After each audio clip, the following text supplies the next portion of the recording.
So our Families First program is our family preservation program. It's the program that we have that sends behavioral specialists into a home to teach parents skills and kids skills in order to reduce the risk in the families and keep families together. So Families First intervention is really intensive. On average, about 48 hours of time in the home with the family. So that means that that specialist is there. That kind of intensive work in a home is so different than anything else you can possibly do. It's their own environment, and we see kids that are on probation. We see kids that are there because their parents need parenting skills and the parents are in trouble with the state, but always families that are struggling and typically in some way dysfunctional behaviors and the things that are happening in the home.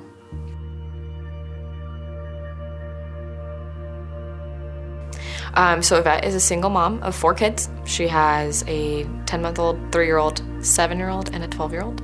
I always struggled with guilty parenting and setting boundaries with my kids. Communication with my kids was really hard. I grew up in a home being physically hit, and so that was really hard growing up. And then becoming a mom, I kind of took what my parents taught me and started to do that with my kids. She hasn't really had stable income and has had issues with substance abuse. I just didn't know what to do. I was really stuck in my addiction. It really took over me, and I didn't make the smartest decisions. The Gonzalez family came into my care when there was substance use from Yvette, and her children had to come into state's custody. We had to make the decision that because there were no other appropriate family members and the current family friend couldn't get approved for licensing, the kids did have to move into a foster home. That was the hardest thing that I've ever had to go through as a mom. And then it went from being with them every day, from them not being with them. And no parent wants their kid to be placed in foster care. But I honestly feel like that was the biggest blessing of our lives, as hard as my addiction was, I feel like I had to go through that to get to where I'm at today. So she was in a residential treatment center for 8 months. When I got to House of Hope, I was 7 months pregnant, and I transitioned Penny in first to treatment with me. Her other kids were with family or in a foster home temporarily. I never thought in a million years I would get my kids taken away, and so it was really hard because there would be nights where Penny, my daughter, she would tell me, why did we get taken away, or why did we go through this? And I didn't have the answers to tell her that. We create something called a child and family plan, and we put steps and recommendations and everything that we feel would benefit the family to promote reunification. And due to the dynamics of her family and the needs of her family, Families First was recommended due to the intensity that it requires. Our scholarship wait list is 2+ years long. I would see every year families that were on that scholarship wait list that would later come in through Department of Child and Family Services because there had been some kind of an incident take place. And it was so heartbreaking. I'd recognize those names and I would think they asked for help. And no one should have to wait until there's a crisis in that family. That should never happen. But in the real world, just having the financing to be able to hire specialists to do just those scholarship families, we can only do so many a year with the donated dollars we regularly get. So after I got out of House of Hope, me and my kids were living at the YWCA at the shelter. She had just gotten housing vouchers, so she had recently moved into an apartment. When we met Jess, the first time we met her, I just loved her energy, how she came in, and she was like, what can I help you with? And so when I got there for our first visit, I helped her clean all the dishes. So she would feel productive during that time versus 2 hours of us just sitting on a couch talking. Just something about that just made me feel there was no judgment at all, at all. I felt like she was truly here to help me and my kid. She's had a pretty rough life, not really knowing what boundaries to hold with kids, what as a parent.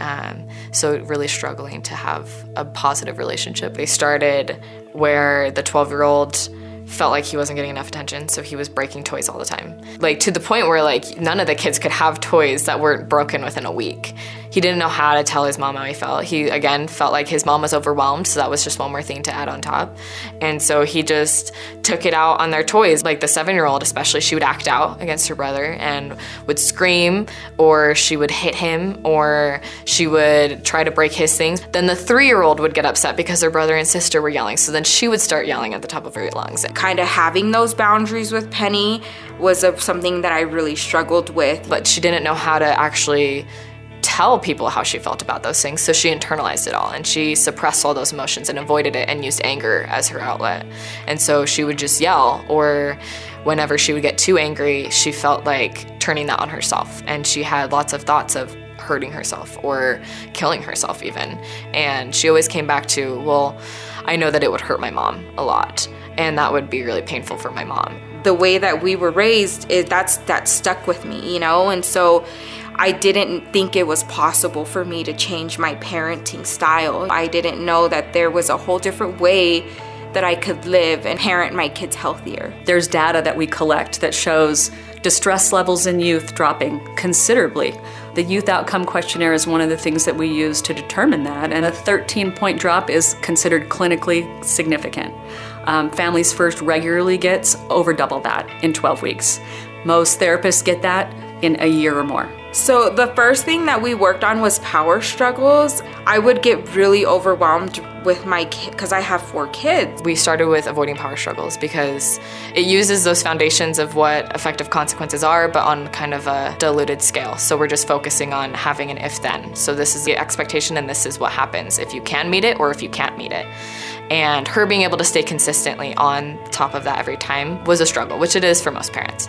But after, I think like a week or so of working on just that skill, she would slow down with them and just like ask them how they were feeling and then tell them why they were getting a consequence, because a lot of holding boundaries with them, their reactivity was based around anxiety.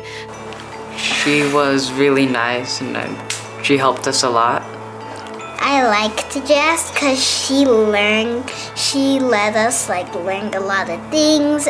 And same with her kids. Like we just started with step-by-step approach where we just have these little things that might not seem very significant, like expressing feelings appropriately, like just using I feel statements, but being able to just say like, hey, this is what I'm feeling. Like using I feel statements when you feel mad or sad or happy. And accepting those.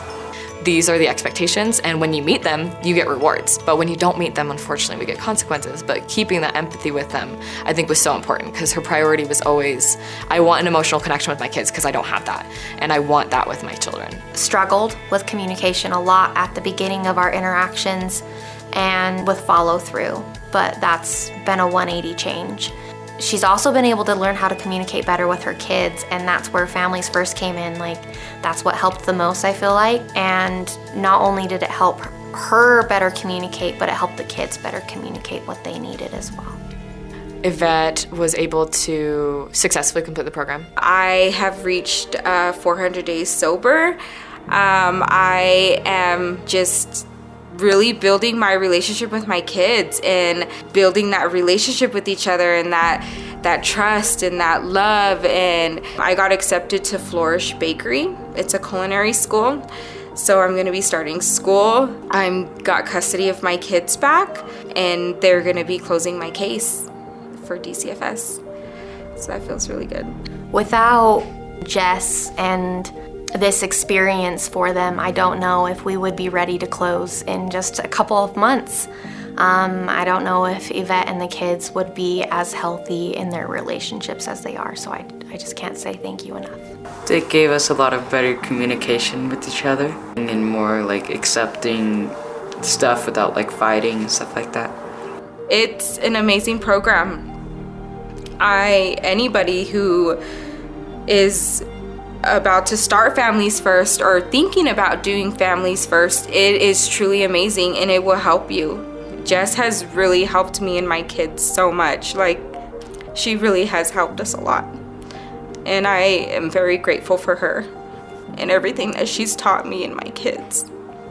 There is no family that wouldn't benefit from the tools that we teach, but there are lots of families that truly, truly are in need.